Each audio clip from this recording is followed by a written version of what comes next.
Hello and welcome to another great edition of Beyond the Hype. I'm Alfred Edmond Jr., Senior Vice President and Executive Editor of Black Enterprise. And, I say this every episode, but I deliver every episode. This is going to be another great show, another great guest, another interesting, maybe even unique topic, but one that is critical to us as wealth creators, as Black people, as whatever your walk in life and your purpose in life. I guarantee you this topic is super relevant to whatever you're trying to accomplish. And that topic is brain health, cognitive health, whatever you want to call it. This idea that the brain is a separate entity and an organ of health. Now that we're dealing with things like Alzheimer's and other cognitive diseases, people are living longer. We are finally, as a society, getting to the point of understanding that there's more to mental health than the emotional outcomes you might deal with your therapist. And that brain health has a direct connection to the health and function of your physical body, and what you put in your body impacts brain health. Listen, I'm not the expert. I'm just someone who's passionate about the topic. Let me introduce you to my guest, Dr. Philippe Douyon, a neurologist, brain health advocate. His stated mission and purpose on Instagram is I help people take charge of their brains, and I'm with that.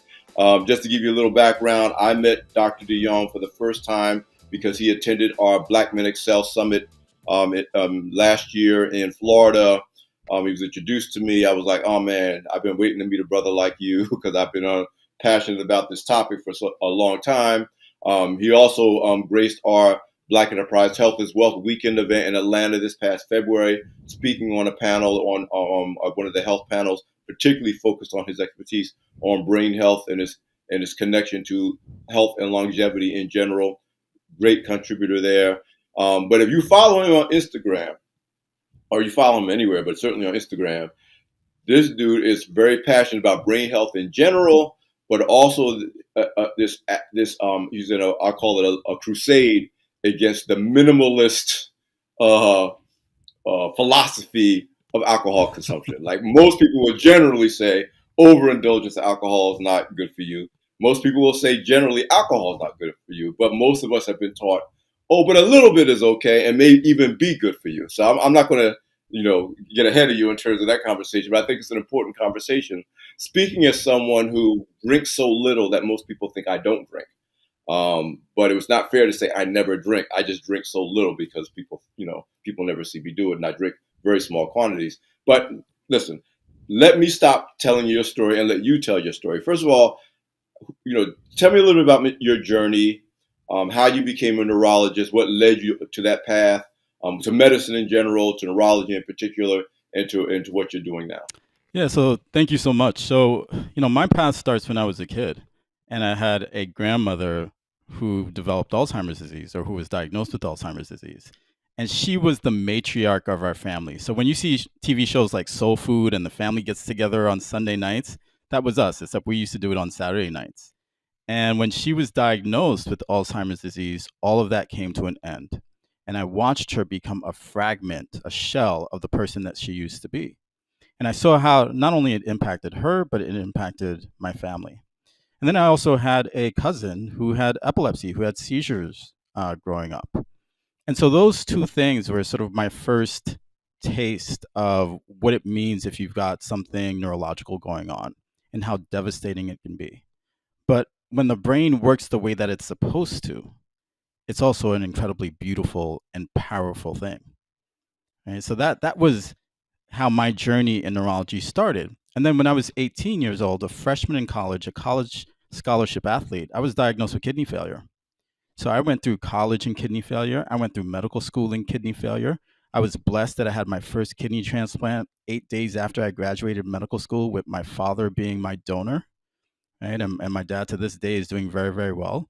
And then a few years ago, I needed a second kidney transplant, and my cousin in law, Scott, so another black man, donated a kidney to me um, and saved my life. And so those two people have been sort of instrumental, well, in me being alive, but also in my journey. Right. And, what I realized is in order for me to get through those really difficult times, it all started with my brain. It all started with the way that I thought about my health and what was possible. And I also noticed that the biggest impact I had on my patients' lives wasn't when I was taking them to the operating room. It wasn't when I was prescribing them medications. It was when I was teaching them about the things that they can do every single day to take care of their brains. And so that's a little bit about my journey. Yeah. Yeah, yeah. I mean, you hit on so many notes that mean something to me personally, and I'm sure will, again, mean something to the audience. First of all, our late founder, Earl Graves Sr., literally, and I say this all the time, the most impressive person I ever met in my life. Now, I got to spend time with him, so who knows who I met that if I spent more time with him, I'd feel the same way. But the most impactful person in my life was founder of Black Enterprise, Earl Graves Sr., who passed away in 2020 of Alzheimer's. Of course, I wasn't like one of his children, so I didn't get to see the decline up close, but I knew him well enough, and I worked with him. I was the editor of his column for 25 years to understand the trajectory of that kind of cognitive illness and what it does to a person. Um, I am also someone. My brother, who passed away, I guess it's a year ago. It feels longer. But he was epileptic. He was narcoleptic, and he passed away last year at the age of 60. No, that's not true. 62. I'm not good. Once you get past age 60, it's all the same to me. But anyway, my point is, each of us may have somebody in our lives that have either suffered from a condition that was brain based or cognitively based, but still we're only starting to understand that there are things you could do to take care of your brain the same way you take care of your body. So I tell people when they say about brain health, and they think I mean therapy, and I'm a big champion of mental health. I see my therapist once a week. Yeah, I said therapy is like where you find out the result of what you have or have not been doing with yourself in between. Like you don't go to the doctor to get healthy. You go to the doctor to find out how unhealthy or healthy you are based on your exercise and nutritional habits that you've been doing every day. And then you go to the doctor, and the doctor either gives you a good report or a bad report. And I said, so yeah, mental health is related to brain health, but it's not really brain health any more than your doctor. Your doctor is not your personal trainer, Yep. or your doctor is not, your nutritionist. And so this idea that the same way you take care of the muscles in your body and you eat a certain way, and to your point, there are things that you do every day that either have a negative impact on your body's function or a positive impact on your body's function. And what I love about what you do, Dr. Amen does it too, is that no, here are things you are doing every day that's either hurting your brain or helping your brain. And if you're hurting your brain, you're hurting your quality of life, you're hurting your functioning. And I talk about little things like what's going to happen when you talk about the collision between cognitive health outcomes and all of the dozens, maybe hundreds, in my case, of passwords that I have to keep track of just to be able to access to information, my health information, my banking information. And I would think, man, what's going to happen when not when, if I have a hard and harder time being able to say this is where my money is and this is where my insurance policy. And so, I've been thinking about this for a long time. But talk to me about the things that you teach people. You talk about people taking control and taking charge of their brains, about the connection of your daily life choices to your current brain function, and more importantly, your brain functioning over time. Yeah, so I'm somebody who believes that the more we learn about the brain, the more that mental health, cognitive health, brain health come together, right? In medicine, one of the big problems is that we are far too subspecialized. And so psychiatrists, psychologists, and neurologists, we all work with the same organ, the brain. We just look at it from different perspectives, right? And so as a neurologist, oftentimes when I'm taking care of somebody, I'm taking care of all three things: their brain health, their cognitive health, and their neurological health. And so the reality is that every single day, there are things that we do, that, to your point, that have a positive or negative impact on our brain. And that starts with the way that we think, the thoughts that we decide to focus on. Right? There are studies that show that we've got anywhere between 12,000 to 60,000 thoughts per day. 95% of those thoughts are the same exact thoughts we had yesterday, right? Then you kind of wonder, well, why do people struggle to change their lives? Well, they're thinking the same exact way they were thinking the day before and the day before that. And 60 to 70% of those thoughts are negative at best. And so, what I Mm. tell people often is that God, the universe, has given us the power to decide which thoughts we want to focus on. And so you have to be very mindful of that. You've got to be very mindful of what you are feeding your brain, from what you're watching on TV to the news you're taking in, what you're reading, the content you're consuming on social media, even the people that you surround yourself with, because all Yes. of that influences how your brain evolves. And in fact, when it comes to people, we've got a group of neurons called mirror neurons, right, that help us mimic the actions of the people that we are around. And so if I scratch my nose, you're more likely to scratch your nose. But what we find is that those mirror neurons also start operating at the same frequency of the people we spend the most time with. So we start thinking like them and we start acting like them. And so you've got to be very mindful of who you spend time with, because that's impacting your brain. I know that you love to exercise. I love to exercise also. Physical activity is the biggest promoter of neuroplasticity, your brain's ability to make new neurons, new connections, your brain's ability to adapt and heal. Right? So you've got to move your body in order to keep your brain healthy. The Yes. food that we eat, what we're taking into our body, has a significant impact. You know, in my culture, my family's from Haiti. My family's from the Caribbean, right? Like, you go and the food tastes good. You go back for seconds and thirds. You don't want to insult anybody by not eating their food, right? But it's like, you should never eat to a point that you are 100% full. You should not be eating to a point that you are feeling bloated, because that is all inflammation. And that inflammation doesn't Yes. just stay trapped in your gut, it travels everywhere, including to your brain. And studies show that actually, if we restrict the amount of food that we take in, that causes the release of brain derived neurotrophic factor, the chemical that's most associated with neuroplasticity, allowing our brains to stay healthy and young. We live in a world where people don't want to sleep, where they feel like, oh, you sleep when you die. Right. Sleep is really important for brain health. I tell people all the time, sleep is made exclusively for your brain. And so when we get into the deeper stages of sleep, that is when your brain is clearing out the toxins that have built up throughout the day. And so what we see is that people who are sleep deprived in their 20s, 30s, 40s, and 50s are more likely to develop dementia, and in particular, Mhm. Alzheimer's disease in their 60s, 70s, and 80s. So our lifestyle plays a crucial role in how our brains evolve and whether or not we develop neurological symptoms down the line. Again, you hit on so many things that I've either eventually, at the beginning, I was kind of learning it almost by accident along the way during this. My formal health is wealth journey began in my early 30s. So some stuff I was pursuing, and then some stuff I discovered along the way. And so a couple of things that really resonate with me. I remember when I first started understanding, and maybe by this time I was in my early 40s, that diet meant more than the actual food I was putting into my body. It was, like you said, what do you watch? Mhm. Who do you hear from the most, and what do they say, and what do you accept and what you. And now I'm kind of I wouldn't say I'm a loner, but I've never been the kind of travel in groups. I'm a kind of a very social introvert, if you can call it that. So but along the way, I began to be very conscious of which people I felt better when I was around them or talking to them, which ones I didn't feel so good after I talked to them. And it had no correlation to how much I loved them, how much they loved me, what their relationship was. It was just certain people. When the phone rang, I could tell who it was. I wanted to pick up the phone.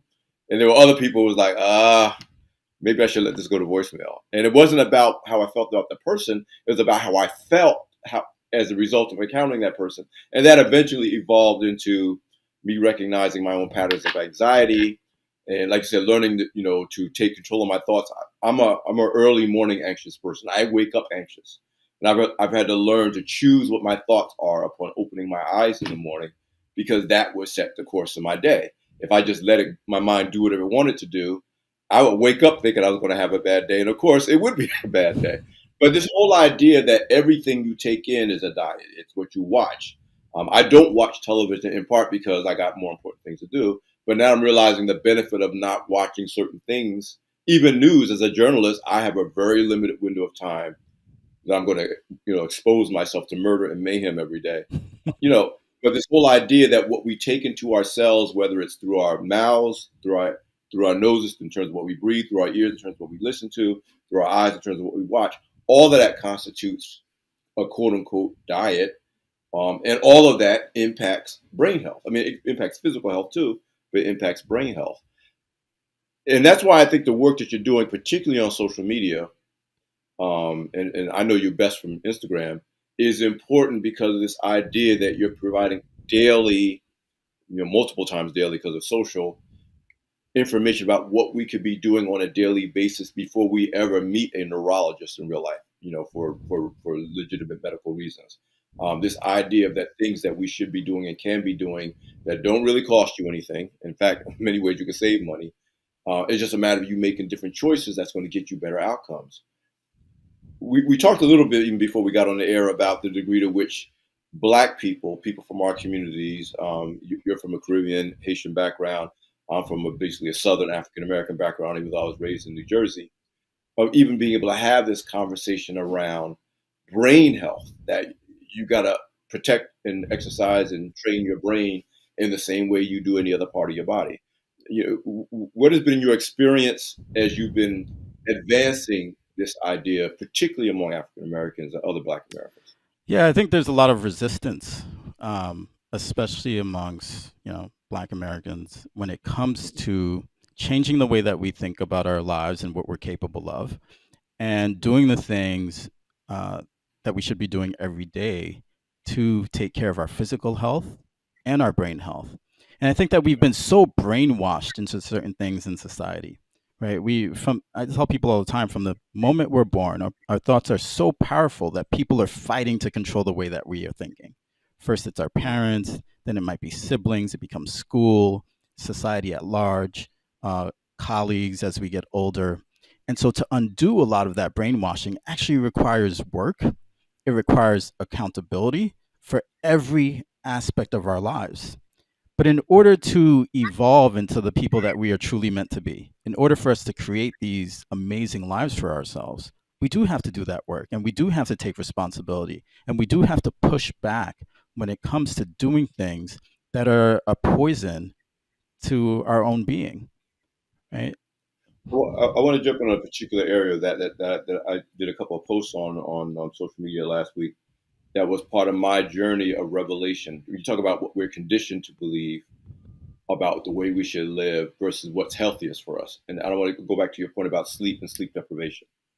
Um, I come from a working class, I'm from a working poor household and a working class background, community, family, nurses, military people. And yeah, work is how you get ahead. How much sleep do you really need? Sleep was perceived as almost wasted time. You just sleep just enough to get up the next day and do more work. And so so I came out of that background, but then of course, go to college. I move into the ranks of the successful middle class professional, and same thing. You almost take a perverse kind of pride into how much work you could do on as little sleep as possible. I mean, I remember bragging about Yep. I only need 4 hours of sleep, and yeah, pulling all nighters is no big deal for me, and it was a macho thing. It was like, yeah, oh, you had to go to bed. I went to bed. I mean, I finished work at 8, went to the club until midnight, and I was back at work this morning at 7 o'clock, and I'm fine. And then of course then you move into the entrepreneurial space, and I'm not trying to throw anybody under the bus, but the person I follow, that their little Instagram hashtag or name is "Sleep is for Suckers," and so there's this society that's telling you, like, if you're a high achieving person, part of your ego is tied into how little sleep you need and how well you can perform with as little sleep as possible. And if you actually want to sleep more or need to sleep more, you're basically lazy. Like, you're unmotivated. You're lazy because it's early to bed and early to rise, and you get at it. And I'll tell you what it meant for me in around, I'm 64. So in my mid 40s, I started giving real thought to what I wanted the next 50 years of my life to look like. And one of the things I had to admit to myself is that, first of all, I've never been a 9 to 5 person. My best working hours is 11 to 7. And I started to realize that this idea of working on 6 hours of sleep or less was making me feel miserable. It may not have been affecting my job performance necessarily, but I know it was negatively affecting my mental health, and I felt bad. And I remember I kind of changed my lifestyle in 2015 or so. And one of the rules was whatever way you're going to live, you got to get at least 7 hours of sleep a night. And if that means, for me, it's like I don't take phone calls before 11 o'clock. I'm going to, if I'm going to stay up late because I'm a night owl, that means I got to have the luxury of sleeping a little later to get the hours in. And Philippe, just that one change of just feeling rested and productive, when I wake up and easing into my day as opposed to jumping on a train at 6 o'clock in the morning, that alone has done amazing things for my brain health without me knowing the technical aspects of that.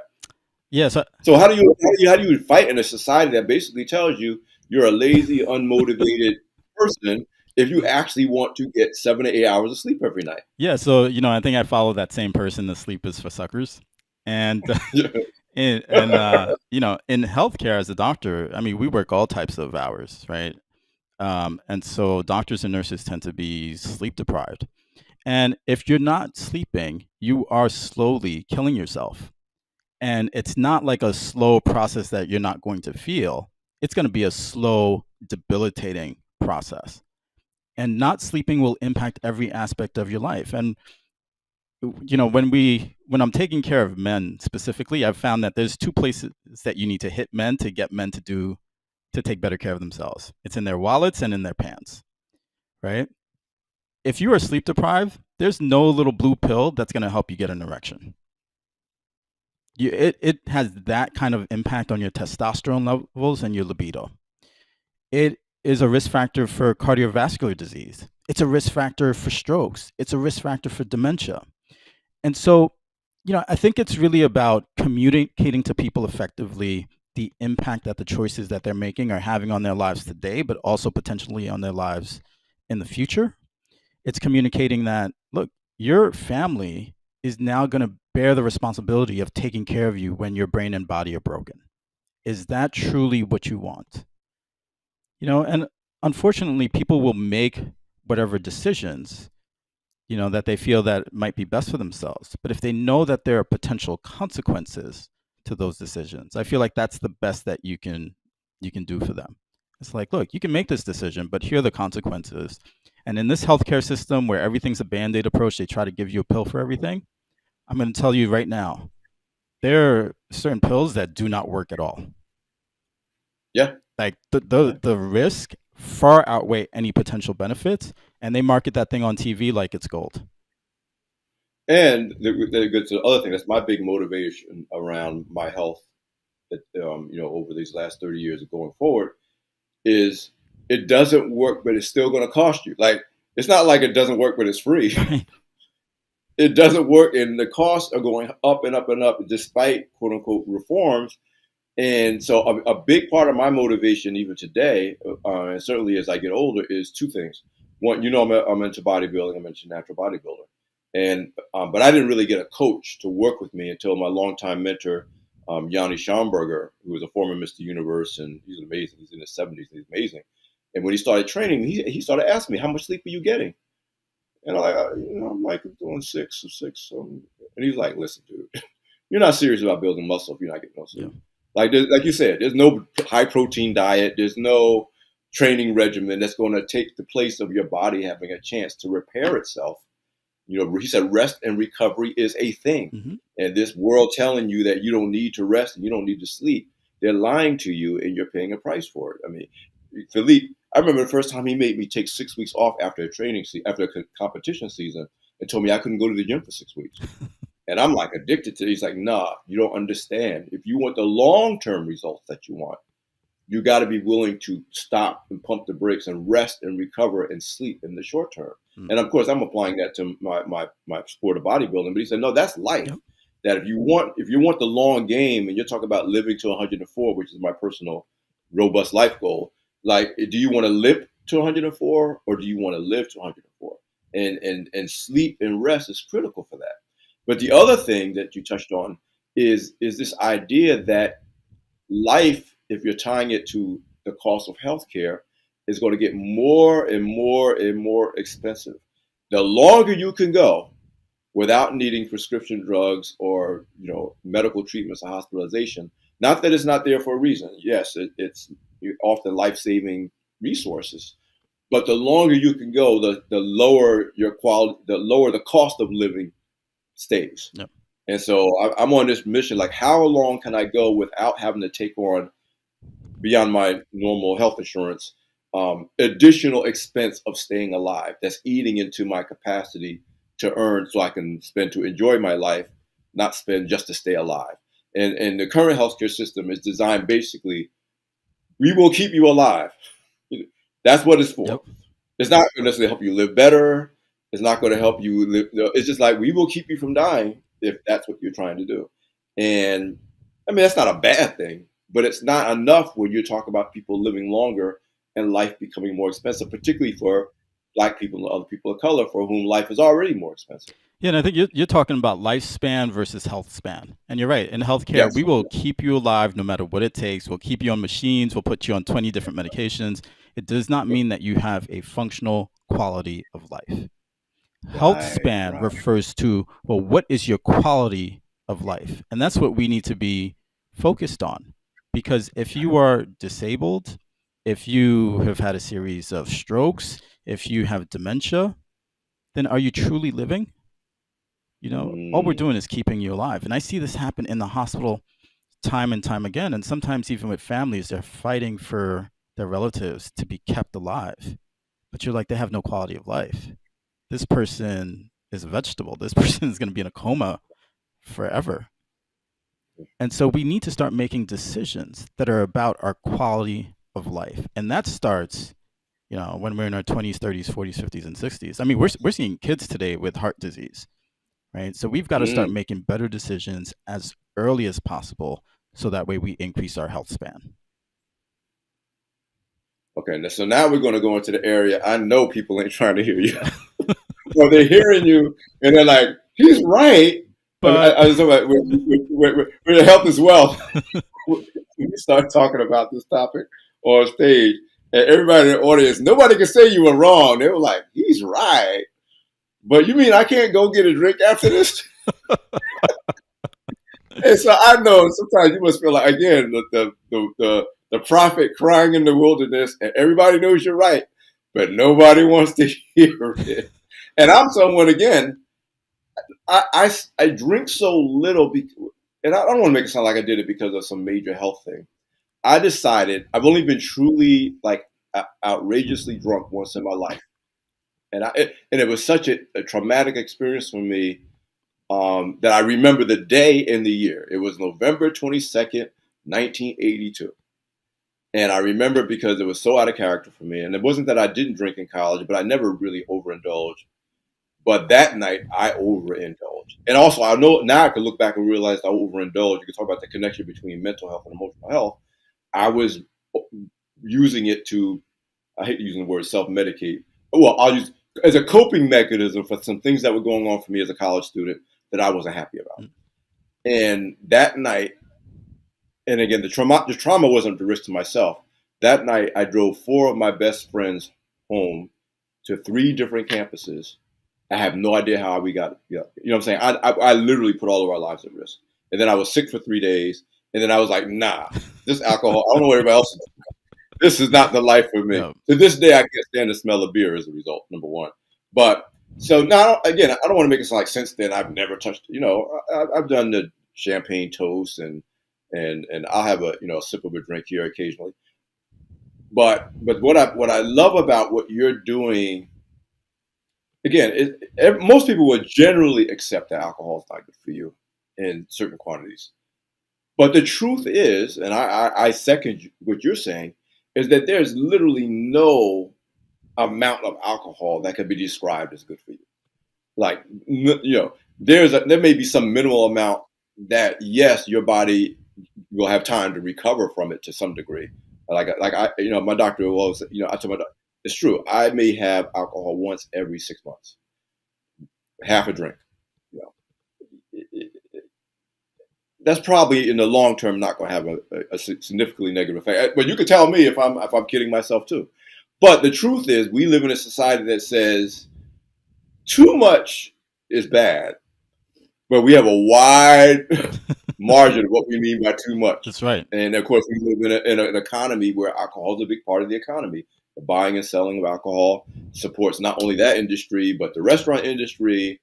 Um, you know, you know, there's all aspects of sports industry, sports arenas that this is a big part of our economy. So people don't really want to hear none of it. No amount is good for you. Now, but at the same time, and I'm going to go back to health as well, particularly for Black people, we are playing catch up in the major ways, and the health disparities and the wealth disparities are inextricably, you know, um, uh, uh, integrated into one another in such a way that even if it is quote unquote okay for everybody else, I feel like we have to take a different stance in terms of our ability to continue to advance as a community and to overcome these disparities that we are fighting to overcome.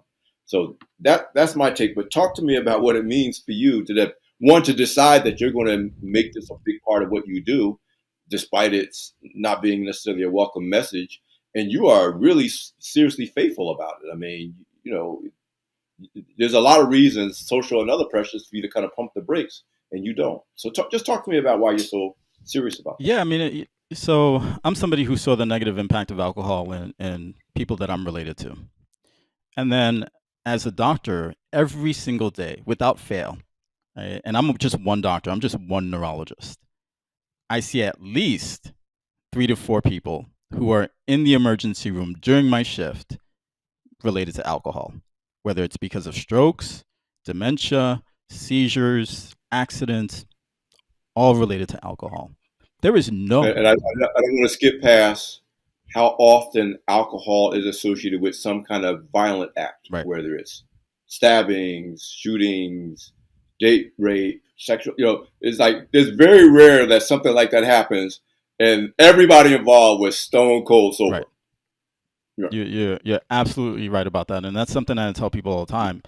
Women are worried about getting roofied. I'm like, alcohol is the #1 date rape drug, right? I just saw something about these 2 mothers who went to the Bahamas from the United States on a girls' trip, and they were sexually assaulted, and they're saying that their drink got spiked.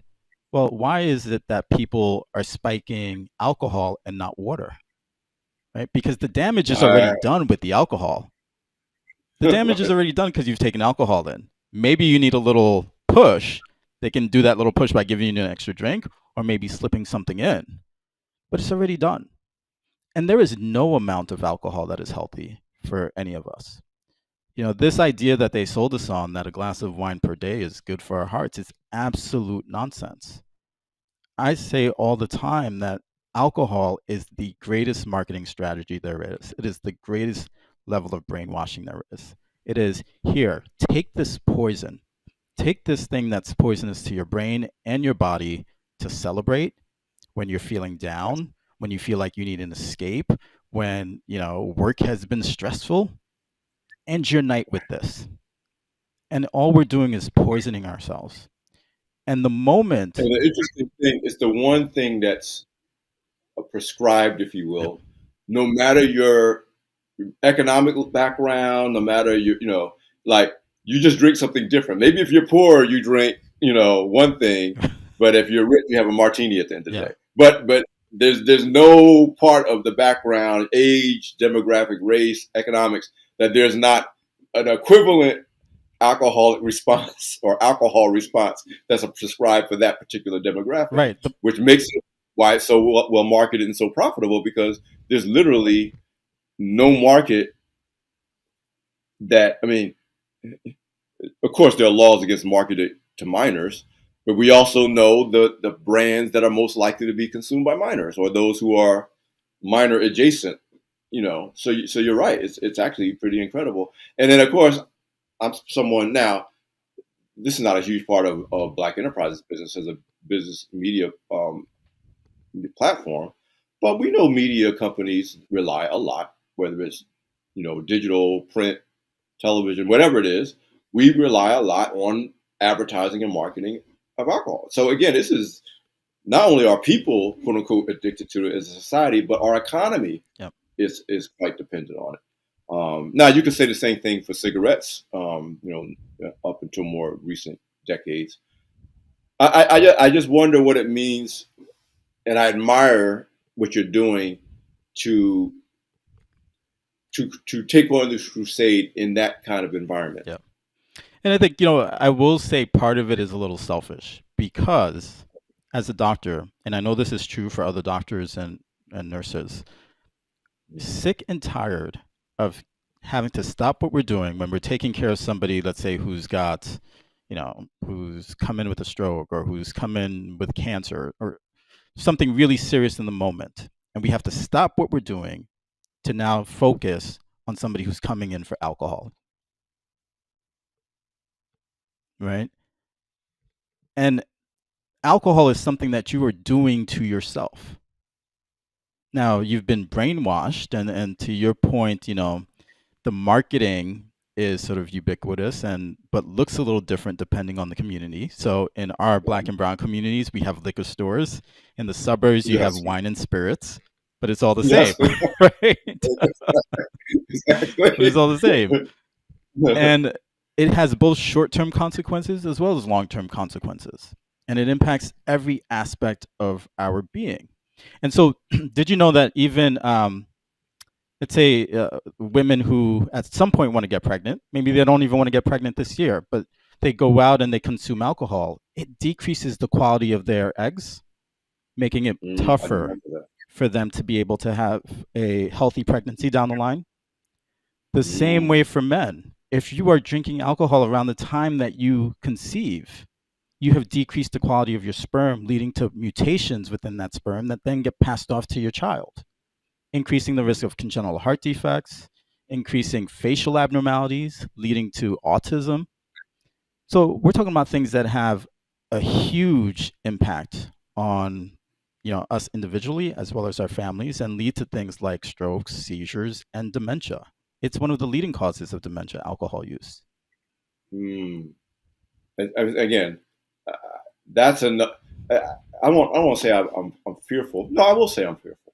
My biggest fear, as I get older, is not necessarily. I mean, I have one cancer experience. I lived through a prostate cancer diagnosis now 13 years ago that went as, again, no symptoms. I never was symptomatic, never got sick. They caught it so early. Surgery was successful. It's almost like it never happened. So I don't want to sound like I never think about cancer and I never think about heart disease. But I also, including with my most recent physical, is like you're doing all the right things. Those things are. But again, it's only lately. Now, when I say lately, the last 15 years that I've been very serious about. As I said earlier, what good is being in peak physical condition if I can't remember where I live? Right. What good is being in peak physical condition if I can't remember the passwords to my bank account, or I can't I can't do the functional things. And I just read a great article on I think they're called super agers who are in their 90s and older. And again, you can have great cognitive function and poor physical health as well. But these people, like they, no matter what their physical situation were, they were often not physically optimized, but their cognitive function was amazing. And of course, there's all these studies trying to figure out what's different about these people, where their cognitive function is still like they're 35 years old, and includes like a Nobel Peace Prize guy in economics who still runs his department like he's 90 something years old. But I'm spending a lot more time thinking about, is this going to make me more likely to be able to travel and enjoy my life as I move into my 70s, 80s, and 90s, which is the plan? Or is it going to make me, like you said, not only unable to enjoy my life, but relying on someone else, my kids, or worse, a system that may or may not care, beyond, like you said, literally just keeping me alive. Yep. Not necessarily worried about bed sores, not worried about, but just he's still there, he's still breathing. We got him in that room somewhere. We're going to feed him enough. We're going to, and like you said, that's not. It's just a difficult way to go, and that is enough to make me think, hey, maybe a half a drink every 6 months is too much, because I don't care enough about that half a drink a month to risk this other outcome that I don't want to risk. So I think you're right. A lot of it has to be not doing the bad, you drink too much, but more, what do you really want today and for your future life? And is this weekly, weekend bar binge worth that down the road? Yeah, and I think, a lot of places where you see people living older, like the blue zones of Costa Rica and Japan, Mhm. right? Their lifestyle is such that it really allows them to maintain their physical as well as cognitive health.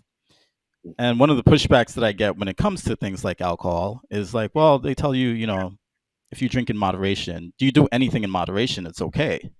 Well, define for me what moderation means. Because if I said to you, I did a CAT scan of your head and you have moderate brain damage, that is not a good thing. Right? Right, exactly.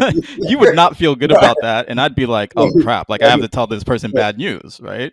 yeah. So you're like the bad news is you have brain damage, but the good Right. It's news only, is it's moderate. like moderate is actually a lot, right? Exactly.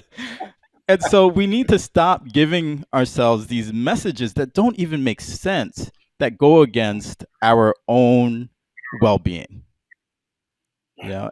And that's what we've been sort of conditioned to from the time that we're young. We're taking in these messages that are not healthy for us. Even this idea that, yeah, you're going to work 40, 50, 60 hours a week for, 50 years, and hopefully you make it to retirement age and then you can live your life. Well, I see people every day who don't make it to retirement age. And Oh a yeah. lot of people Oh who yeah. do make it to retirement age, their bodies are broken and they're cognitively impaired. That doesn't seem like a good deal to me. Right. Right. Right. Right. I mean, the other thing I want to address with you, and I've had this conversation with other, um, I won't say every health professional I know, but those like you, I haven't met Dr. Amen, but he would fall into this category. Peter Attia, MD, who wrote Outlive, that I just finished reading, who also talked about health span versus lifespan. But and then my friends in the bodybuilding and fitness community and people I follow like Lane Norton and others who talk about the disservice that I think we in the media do when we will take one study that might have been, with using lab animals, and then do a headline that says red wine once a week is good for heart Right. health, you know. And because the average person, one, doesn't understand the nature of research and how it's done and how to evaluate that research, and two, never goes to look at the original research, and of course uses that as justification. And of course, in this case, the wine industry is going to take, yes, we want you to drink in moderation, but you should have one glass of white wine every Right. day. Because if enough people have one glass of red wine every day, that's enough to, So there's a part that I often feel conflicted about because I look at how often now you understand I was a biology minor in college, and I also did well in statistics. So I understand research, economic research, other forms of research, and I'm always telling people when you read that headline, did you go look to see what original research they got that from and what the test? And of course, nobody does. And if they did, they wouldn't understand. Yeah. So I don't know how that plays into any frustration you may have about what people come to believe about not just brain health and alcohol, but diet. The reason why people don't know what to eat is because every day they get a headline that says, "This is good for you." No, but it's not so good for you. This Yep. is, and a lot of it is based on so-called research that is being totally misinterpreted and manipulated for the masses, generally to drive some kind of agenda of consumption of some product or food, drink, whatever. And it's incredibly hard for the average person to navigate in a way that's healthy for them.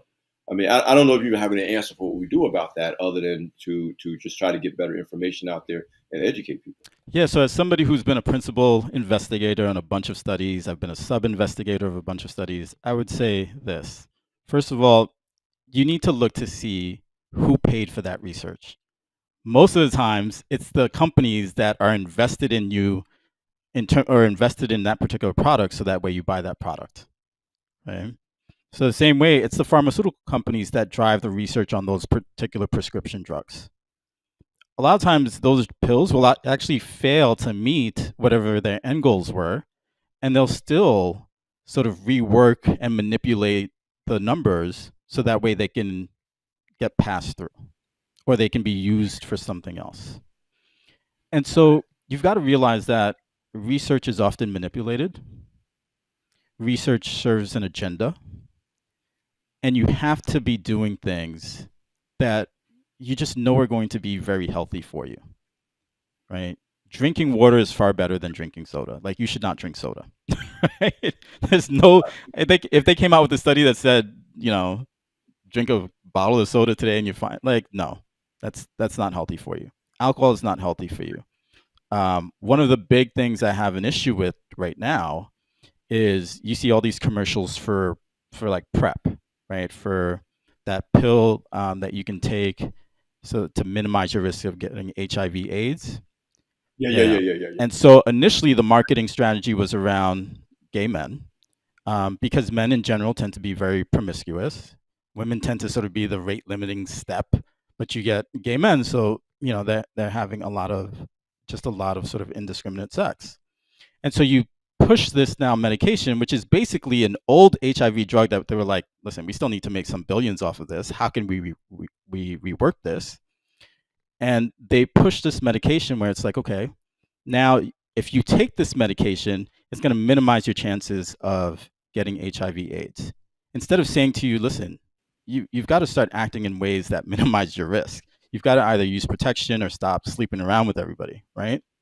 And they create this little micro economy around this now new marketing strategy for that particular pill for prep. It's you have to go to your doctor, you have to get blood tests done, you have to see your doctor and get blood tests done like every 2 months. And oh, by the way, there's still a 5 to 10% chance you're gonna get HIV. And people sign up for it like it's God's greatest gift. Can you Wow. imagine at the Health is Wealth conference if we said, hey, there's 200 people here, 10 of you are going to die when you walk in here, but the other 190 will be fine. Do you think anybody's going to walk into that conference? No, no, But no, this is no, the no. kind of behavior that we exhibit every single day. We're taking chances with our lives because somebody has done some research, a company has done some research, come up with the marketing strategy around that research and said, okay, now take this, instead of behaving in ways that are going to be healthiest for you. I know, and I talk to friends of mine and associates in the medical profession, and all aspects, whether you talk about therapists to emergency room doctors to, again, all that the different areas of medicine. One of my mentees is making a lot of national news because she's just 17. Well, she's just turned 18, but she got a doctorate degree at Arizona State University in integrated behavioral health. It's one of the relatively new disciplines that, again, is saying that there's got to be more integration in terms of how we approach every aspect of healthcare, as opposed to just, like you said, super focused on special, isolated specialization. But the word I want to focus. Oh, by the way, the young lady's name is Dorothy Jean Tillman, so she was just on Jennifer Hudson's show, making all Yeah, I kinds of think I news. saw that That's actually. yeah, Yeah. yeah. Well, she's one of my people. But the word I want to focus on is the whole idea of behavioral, and you said it several times. Um, that there's actually more money to be made in prescribing a pill than there is to be made on helping people to change behaviors to get the outcomes that we all should want in terms of health and longevity. Whether you're talking about physical health, mental health, brain health, however we define healthy outcomes, that really there's no real substitute for behavioral change.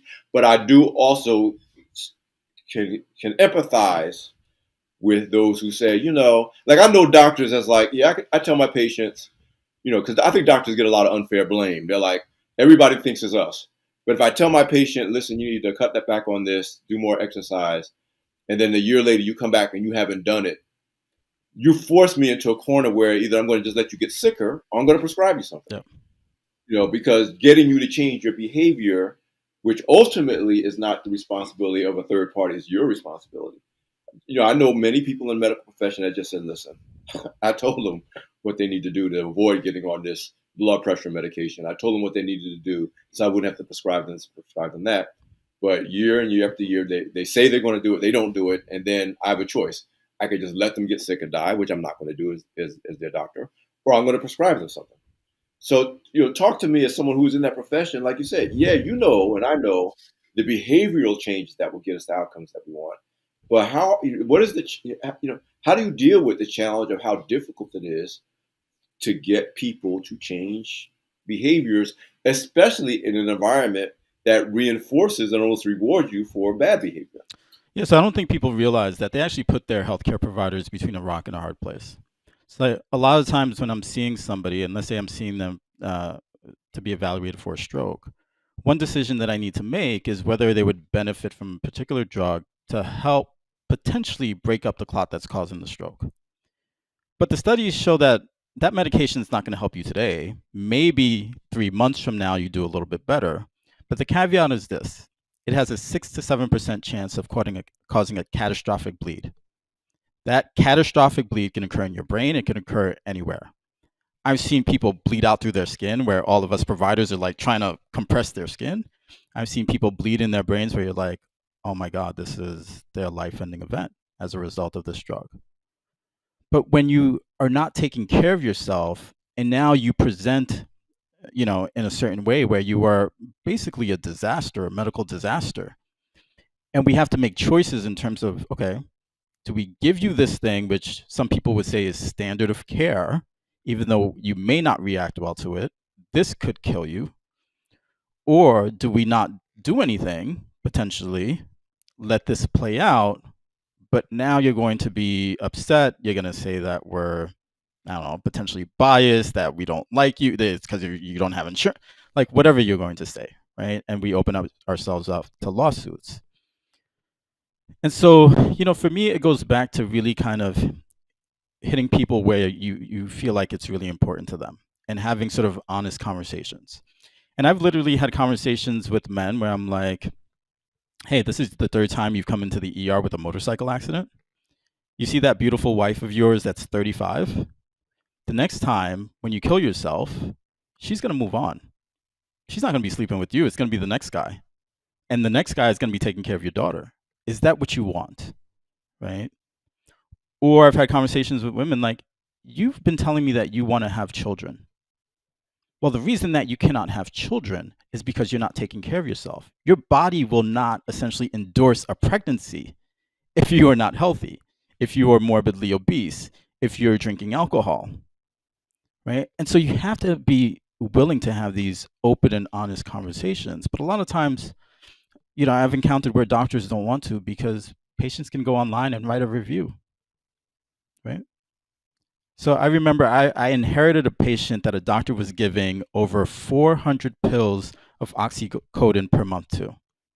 And I was like, I am not doing that. I was like, I can't cut you off because you're going to go into withdrawal. But here is now the plan to get you off these 400 pills. Immediately, I'm cutting you down to 200, right? Every month, we're going down substantially. And here's how you're going to manage this. Do you know 2 days later, there was a review of me online that was incredibly negative because I refused to give her 400 pills of, oxycodone. And so that's the kind of things we open ourselves up to when we're having open and honest conversations. But those open and honest conversations are vital to getting people to, take the steps necessary to keep themselves healthy. Wow, man, that's powerful. That's powerful. Listen, we're running out of time. As always with my show on Beyond the Hype, there's no way to get everything you have to offer in an hour-long conversation. So I definitely want to make sure people can just continue learning from you. So obviously, we want to share your socials. I think there's a course that you Yep. offer. Just tell all the different ways that our audience can continue to follow, engage with you. Any books, any courses, anything that you have that to help them. Hopefully, this conversation will either encourage people who are already thinking about their brain health to lean into it, or even better, maybe they weren't thinking about this at all. And again, maybe this is the interview that makes someone say, you know what, I'm going to make this change. And maybe it's a small change. I always tell people, always starts with a Yep. small change that leads to the next small change, the next small change.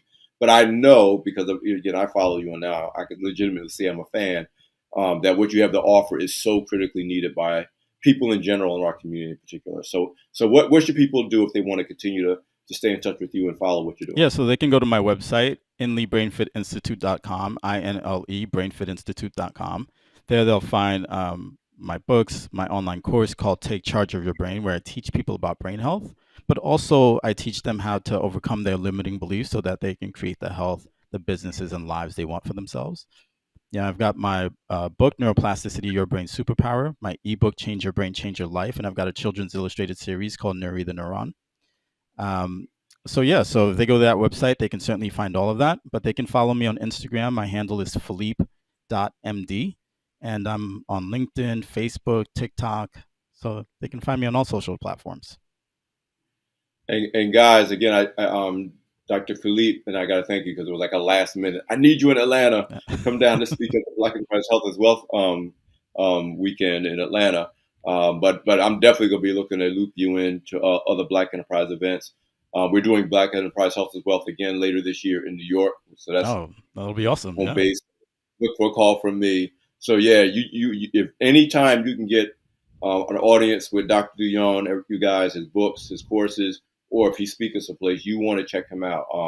Hopefully we'll get, again, I'm a follower and fan of Dr. Amen, but I'm like, we need people in our communities who's resistant to this, but also who can understand culture. Like you said, you understand whether you're from the Caribbean community or you're, from the Black community and the different things, whether it's nutrition and how we approach food and lifestyle and family. It's not enough to say, don't do this, do that, and not be conscious of the cultural things that drive our decisions and our behaviors. Yep. So I'm just so glad that you were introduced to me at Black Men Excel, and I'm looking forward to doing everything I can to expand and amplify your message and your mission. Well, thank you so much. Well, guys, this has been another great edition of Beyond the Hype. I promise and I deliver. You can catch us next week with the next show. Take care of yourself. I'm Alfred Edmond Jr., Senior VP, Executive Editor at Black Enterprise, and we'll see you next time.